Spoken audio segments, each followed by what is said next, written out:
mais importante nesse período de Páscoa? Falam muito do jejum, mas o jejum de atitudes e reflexões não é o mais importante do que o jejum de alimentos? Mas a gente não está aqui para defender as práticas litúrgicas judaicas. Nós estamos para tirar a sabedoria do texto. O jejum realmente é esse, porque é isso que Jesus propõe para os seus discípulos. Lembra de uma passagem que tem, que Jesus chega e os discípulos dizem, olha, nós passamos o dia inteiro tentando curar essa pessoa aqui, a gente não conseguiu. Aí Jesus, tá, deixa eu ver aqui. Aí ele vai lá e cura. Ele diz, nossa, mas como é que o senhor conseguiu e nós não? Aí diz, porque para poder fazer esse tipo de atividade, com esse tipo de espírito, precisa de muita oração e jejum. Algumas correntes religiosas, até cristãs, trabalham com a questão do jejum físico, jejum de alimentos, justificando que são renúncias, são esforços para que a pessoa esteja na privação e ela lembre do quanto é bom quando se come, quando a pessoa se alimenta. O jejum serve para lembrar isso. Os judeus fazem um jejum de 24 horas no dia de Yom Kippur. Os cristãos têm um segmento cristão que trabalha durante o período de 40 dias entre o Carnaval e a Semana Santa, de abstinência de alguns alimentos. Os muçulmanos, no mês do Ramadã, um mês inteiro eles só comem à noite. Durante o dia ninguém come nada. Fica esperando o pôr do sol, dá o pôr do sol. Aí você come. Quando o pôr do sol acaba, quando a noite acaba, que o dia nasce, jejum de novo. Então, são 30 jejuns de 12 horas. Então, assim, existe muito de jejum. E o jejum do Ramadã é para lembrar das renúncias de Muhammad, quando estava recebendo o Corão Sagrado. Agora, evidentemente que para a doutrina espírita, mesmo que exista as renúncias do corpo para a elevação, evidentemente o que mais se deseja é a renúncia das atitudes. Entre as atitudes está a posse do necessário, a consciência tranquila e a fé no futuro. A posse do necessário é não comer além do que se deve, é fugir ao pecado da gula. Então, comer de maneira parcimônica, comer o que é suficiente para se alimentar, sem excessos, mas também sem as privações, porque a gente precisa cuidar do corpo e do espírito. Na Cabala judaica, existe um princípio chamado Nefesh, a alma orgânica. E segundo a Cabala judaica, segundo o livro Sha'ar HaGilgulim, o Portal das Reencarnações, quando você não cuida do Nefesh, quando você não cuida da alma orgânica, você reencarna para resolver o problema da alma orgânica que não foi bem tratada. Então você tem que cuidar do Nefesh. Você não pode assim, eu vou me elevar renunciando ao meu corpo. Para o judaísmo não vale. Se você fizer isso, você assume uma carga espiritual que vai justificar a sua reencarnação para resolver o problema do Nefesh mal trabalhado, porque a gente tem que cuidar tanto da alma como do corpo também. Mas, evidentemente, né, a questão é de comportamento, lógico. Deixa eu trazer uma curiosidade aqui. Vocês falaram aí, acho que o Jorge falou aí do Ramadã, né?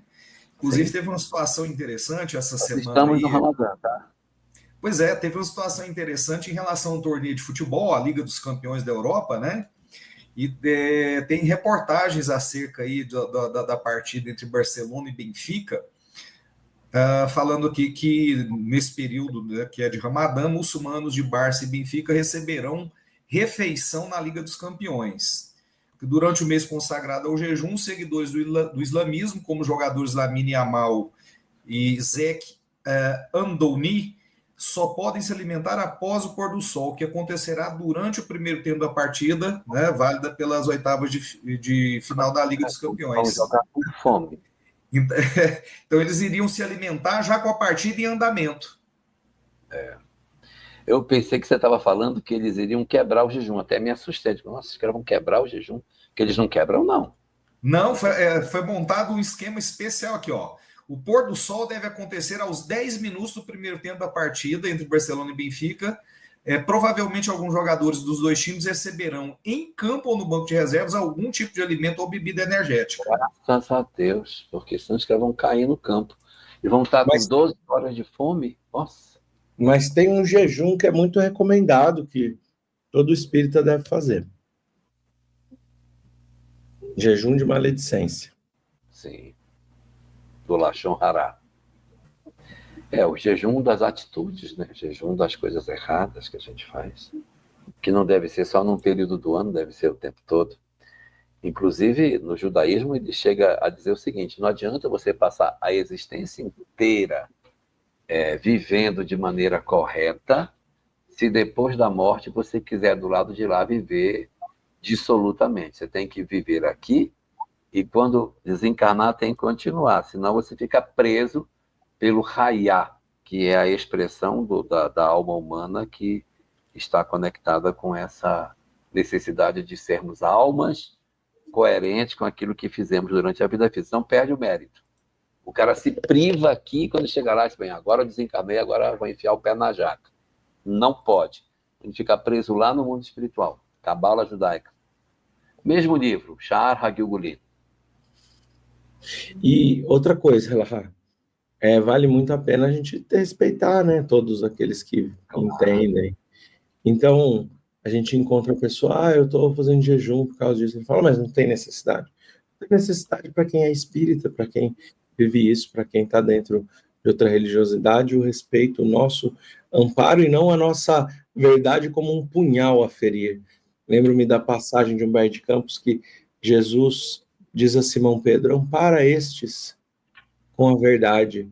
E eles chegam, os 3 publicanos, e ele desce a lenha.